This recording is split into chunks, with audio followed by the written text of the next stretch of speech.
Guys welcome back to my channel time to learn. I am doctor Sita. जैसा मैंने आप लोगों से प्रॉमिस किया था कि मैं बहुत जल्द आपके लिए इंडेफिनिट टेंस पर वीडियो लेके आऊँगी, तो आज मैं आपके लिए लेके आई हूँ present indefinite tense. Present indefinite tense क्या है? जो हमें वर्तमान स्थिति के बारे में बताता है।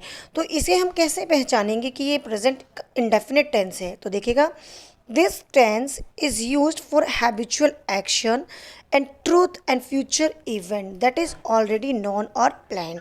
मीन्स कि जो प्रेजेंट इंडेफिनिट टेंस है वो हमें किस चीज़ के बारे में बताता है? हमारे हैबिट्स के बारे में, जो हमारे डेली रूटीन में जो हम काम करते हैं, हमारे क्या एक्शंस हैं, हमारी हैबिट्स क्या हैं, और एक ट्रुथ के बारे में कि जो रियलिटी में एग्जिस्टेंस है जिसका, उसके बारे में। एंड फ्यूचर इवेंट, और जो हमने फ्यूचर से रिगार्डिंग कुछ भी प्लान किया हुआ होता है, जो ऑलरेडी हमने प्लान किया है, दैट इज किसकी कैटेगरी में आता है? That comes in the category of present indefinite tense. In this tense first form of the verb is used. इसमें कौन सी जैसे मैंने आपको पहले वीडियो में बताया था रेगुलर और इरेगुलर वर्ब्स के बारे में, तो इसमें हमारे रेगुलर वर्ब्स का फर्स्ट फॉर्म यूज़ होता है, यानी कि रूट वर्ब्स यूज़ होती है। और मोस्टली कौन से वर्ड्स यूज़ होते हैं? Just like sometimes, often, daily et cetera. अब एग्जाम्पल से हम इसे बेटर वे में समझते हैं। सबसे पहले ये जानिएगा कि सेंटेंसेस को हम चार पार्ट्स में डिवाइड कर सकते हैं, मेनली थ्री टाइप्स में। एफर्मेटिव, जिसे हम पॉजिटिव सेंटेंसेस भी बोलते हैं, and second is negative, and third is interrogative. मैंने आपको 4 पार्ट्स क्यों कहा? क्योंकि इंटेरोगेटिव्स के भी 2 टाइप्स होते हैं। तो पहले आप देखिएगा अफर्मेटिव या पॉजिटिव सेंटेंसेस, जिसे हम हिंदी में बोलते हैं सकारात्मक वाक्य, जो सकारात्मकता हमें बताते हैं। देखिएगा, we eat mango, you play cricket, the sun rises in the east, she loves music, the match starts at 2:30। अब आपने एक चीज़ नोटिस करी होगी कि यहाँ पर वर्ब की फॉर्म में पहले में है ईट, सेकंड में है प्ले, बट थर्ड वाले में राइजेस, राइज में एस क्यों लगा? मैंने आप लोगों को रेगुलर और इरेगुलर वर्ब में बताया था कि कहाँ पर हम एस लगाते हैं, कहाँ पर हम डी लगाते हैं, तो कैसे इसे फॉर्म करते हैं, ठीक है। लेकिन यहाँ हमारा मेन बात है कि प्रेजेंट इंडेफिनिट टेंसेस में वर्ब की फर्स्ट फॉर्म में हम लोग क्या करते हैं? मेनली किसमें? अफर्मेटिव सेंटेंस में एस या ई एस लगा देते हैं। वो किस कंडीशन में लगता है? तो देखिएगा कि जब आपका सब्जेक्ट क्या हो? सिंगुलर हो, तो उसकी वर्ब की फॉर्म में हम लोग एस या ई एस लगाते हैं, और प्लूरल में हम क्या लगाते हैं? कोच नहीं लगाते हैं, उसको as it is first form को रख देते हैं। देखिएगा, अब यहाँ पर वी क्या है? वी आपकी प्लूरल है, दैट्स वाई ईट रहा। यू अगेन प्लूरल है, प्ले रहा।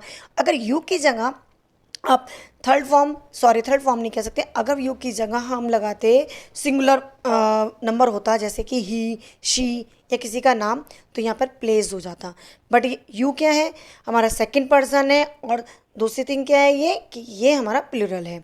और यहाँ पर the sun rises in the east, यहाँ पे 2 बातें ध्यान देने योग्य है कि एक तो सन क्या है? हमारा सिंगुलर है, and the most important thing, जैसे मैंने आपको पहले बताया कि ये हमारी फैक्ट जो ट्रुथ होते हैं उसको भी के साथ भी ये टेंस यूज़ होता है। जैसे कि सन निकलता है, सन क्या है? ये एक फैक्ट है कि कहाँ से निकलता है? ईस्ट से निकलता है। कहाँ सेट होता है? वेस्ट में होता है। तो जो नेचुरल ट्रुथ होते हैं उनके साथ भी हमारा क्या आता है? एस या एस लगा देते हैं। और इम्पॉर्टेंट बात इज़ कि आपको ये ध्यान देना है कि आपका जो सब्जेक्ट है वो क्या है? वो आपका सिंगुलर है या प्लूरल है। अगर वो सिंगुलर है तो उसके साथ वर्ब की फॉर्म में एस या ई एस लगता है फर्स्ट फॉर्म में, okay.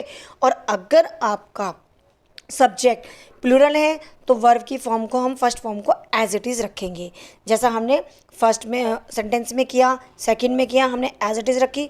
But third and fourth and fifth sentences में आप देखिएगा एस ऐड है, जैसे the sun rises in the east, okay, she loves music, the match starts.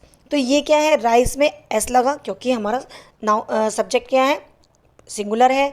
Loves में एस लगा क्योंकि हमारा सब्जेक्ट अगेन क्या है? सिंगुलर है। मैच सिंगुलर है तो हमारा एस लगा। अब यहाँ पे देखना कि ये हमें क्या बता रहा है? फ्यूचर इवेंट जो हमारा ऑलरेडी प्लान है कि मैच जो है स्टार्ट होता है कितने बजे? 2:30 पे, ठीक है, तो ये सब चीज़ें आ गई। अब एक इम्पॉर्टेंट बात और कि किसी सेंटेंस को फॉर्म करने के लिए 3 चीज़ों की बहुत ज़्यादा ज़रूरत होती है। Number 1 subject, number 2 verb and number 3 is object. तो अगर सब्जेक्ट और आपका ऑब्जेक्ट तो हर सेंटेंसेस में एज इट इज़ रहता है, ओनली वर्ब भी एक ऐसा इंपॉर्टेंट रोल प्ले करती है जो सेंटेंसेस को जो सेंटेंस में चेंज होते सार क्या कर देती है, आपका टेंस ही चेंज कर देती है। सपोज़ कि यहाँ पे ईट की जगह अगर हम ऐट कर दें तो क्या हो जाएगा, ये सिंपल पास्ट हो जाएगा। ठीक है, और प्ले की जगह अगर हम प्लेड कर देते हैं और ऐसे रखते हैं यू प्लेड क्रिकेट तो ये आपका सिंपल पास्ट हो जाएगा। और अगर हम कर देते हैं यू विल प्ले क्रिकेट तो क्या हो जाएगा, सिंपल फ्यूचर हो जाएगा या फ्यूचर इंडेफिनिट, क्योंकि हमारे इंडेफिनिट टेंसेस को सिंपल भी बोलते हैं। ओके, आई होप कि ये समझ में आया होगा कि अफर्मेटिव और पॉजिटिव सेंटेंसेस क्या होते हैं, वो सकारात्मक होते हैं।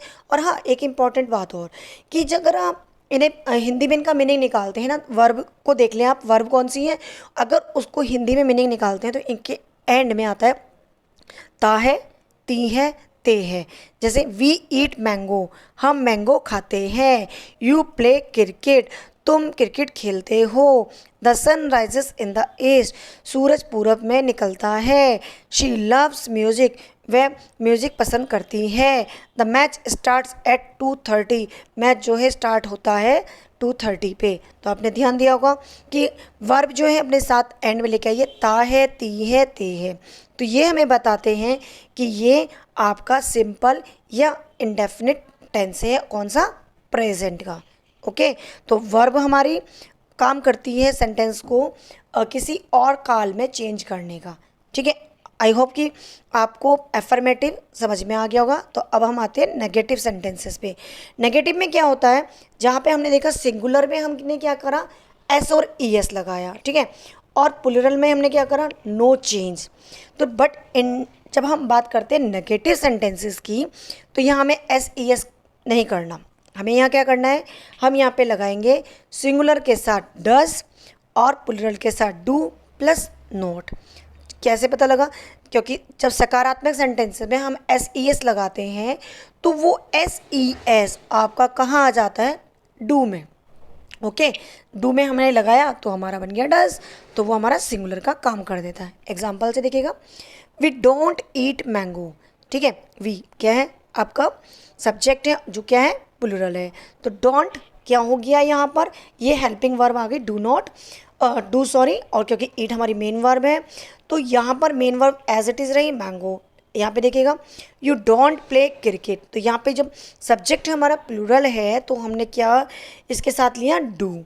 लेकिन जब हमारा सब्जेक्ट सिंगुलर आ गया तो इसी डू में हमने एस ई एस, जो लव्स वाला एस था हमारा एक्स्ट्रा, वो हमारा डू में आ गया, वो हो गया डज, और लव एज इट इज़ रह गया। जब हम नेगेटिव और इंटेरोगेटिव सेंटेंसेस बनाते हैं तो हमारी सिंगुलर और प्लूरल दोनों में main verb as it is use होती है। ओनली जो वो एस ई एस है वो कहाँ आ जाता है, आपका डू में ऐड होके डज बन जाता है। देखिएगा, शी डजंट लव म्यूज़िक, क्योंकि यहाँ का एस हट के डज में आ गया। The match does not start at 2:30, the plane doesn't leave at 10:15। Okay, तो अब क्या हुआ, नेगेटिव वाले का आपका यहाँ पर आ गया डू और डज में, सॉरी आपका पॉजिटिव का। अब हम आते हैं इंटेरोगेटिव सेंटेंसेस में। जैसा कि मैंने आपको बताया, इंटेरोगेटिव सेंटेंसेस भी 2 टाइप्स के होते हैं। एक तो फर्स्ट टाइप में आते हैं, हम कौन से होते हैं, सिंपल, जिसमें हम क्या करते हैं, डू और डज को पहले ले आते हैं सब्जेक्ट से पहले। सेंटेंस फॉर्म करने के लिए बच्चे कंफ्यूज रहते हैं कि यार कैसे पता लगे। तो देखिएगा, अगर हाँ, आप क्या कीजिएगा, अभी फ़िलहाल आप एक काम कीजिए, आगे डू और डज पे आप हटा लीजिए और देखिएगा हमने क्या कहा था, वी ईट मैंगो। हमारे सकारात्मक में क्या था, जैसे यहाँ पे आप देखिएगा, यहाँ था वी ईट मैंगो था।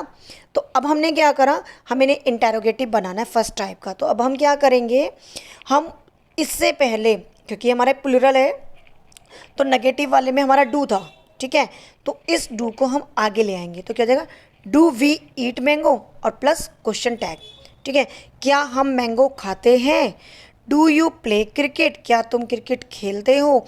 और अगर इसी में नेगेटिव भी लेना है तो कैसे हो जाएगा, do we not eat mango, तो सब्जेक्ट के बाद आपका नोट आएगा अगर इसे इंटेरोगेटिव में भी लेके चलना है तो। Does the sun rises in the east, देखा आपने कि जो हमारा उधर क्या था अफर्मेटिव में, the sun rises in the east, ठीक है।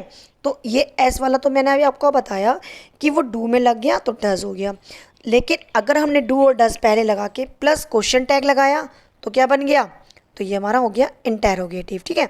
तो does the sun rises in rise in the east, does he love music, does the match start at 2:30। ये तो एक हो गया बहुत सिंपल तरीका कि आपने क्या करा, डू और डज को पहले ले लिया प्लस क्वेश्चन टैग लगा दिया, तो ये आपका बन गया इंटेरोगेटिव का फर्स्ट टाइप, ठीक है। और इसी में अगर हम बोले कि आप इसे इंटेरोगेटिव प्लस नेगेटिव भी बनाओ, तो ये भी मैंने आपको बता दिया कि सब्जेक्ट के बाद आप नोट लगा दीजिएगा, हो गया आपका काम। अब सेकंड टाइप क्या है, चलिए देखते हैं। सेकंड टाइप में क्या होता है, आपका जो क्वेश्चंस के टैग्स होते हैं, जैसे हम पूछते हैं तुम कहाँ जाते हो, तुम किसके साथ जाते हो, तुम कहाँ रहते हो, तो जो ये वर्ड्स होते हैं कहाँ, क्यों, जो बताते हैं हमें कि हम क्वेश्चन पूछ रहे हैं। अब क्या होगा, बहुत इजी तरीका है, उस डू डज से पहले आपके क्वेश्चंस आ जाएंगे कि क्या क्वेश्चंस हैं, ठीक है। लेकिन जब हु वाली कंडीशन आती है कि कौन खाता है, कौन पीता है, उस कंडीशन में ध्यान दीजिएगा, डू डज नहीं आता। वहाँ क्या होता है, हु ईट्स मैंगो, मीन्स यहाँ पर आपका सब्जेक्ट चला गया प्लस जो आपका डू डज था वो एस जो का तो आपका फर्स्ट फॉर्म में रहेगा, सिंपल बन जाएगा हु ईट्स मैंगो, ओके।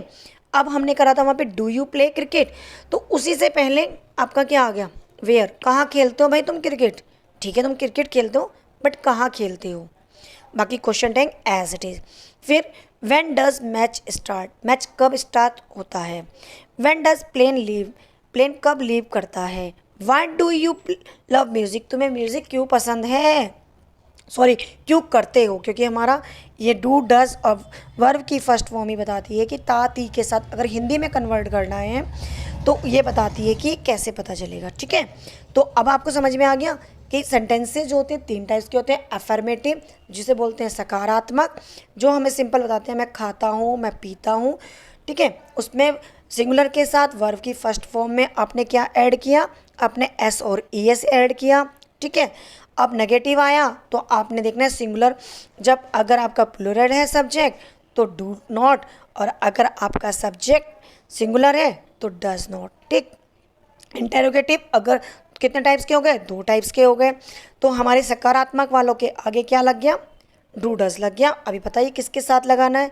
फिर सेकंड टाइप में क्या है, अब वही जू का तू जो हमने यहाँ पे लगाया है, ये डू वी ईट मैंगो, ठीक है। सिंपल इसी से पहले आपका क्वेश्चन टैग आ जाएगा, जो भी क्वेश्चन पूछता है उसने कि तुम अगर सपोज कि तुम कहाँ खाते हो mango, where do you eat mango, तुम मैंगो कहाँ खाते हो, ठीक है। तो वो जो क्वेश्चन है वो आपका पहले आ जाएगा और as it is first type वाला रहेगा। तो आई होप कि आपको वीडियो समझ में आया होगा और पसंद आया होगा। अब एक छोटा सा टेस्ट आपके लिए है ताकि मुझे पता लगे कि आपको ये समझ में आई या नहीं आया प्रेजेंट इंडेफिनिट टेंस। यह आपको क्या करना है, सिर्फ चूज़ करनी है करेक्ट वर्ब की फॉर्म जो आपको ब्रैकेट में दी है। देखिएगा, डू यू गो आएगा या गोज आएगा, देयर। शी वर्क्स हार्ड, ये आपको बताना है कि किसके साथ कौन सी वर्ब की फॉर्म आएगी। तो प्लीज़ मुझे ये आप रिप्लाई करके देंगे ताकि मुझे पता लगे कि आपको ये समझ में आया। Thank you for watching. Please like, share और सब्सक्राइब करना ना भूलें and don't forget to press bell icon. Thank you.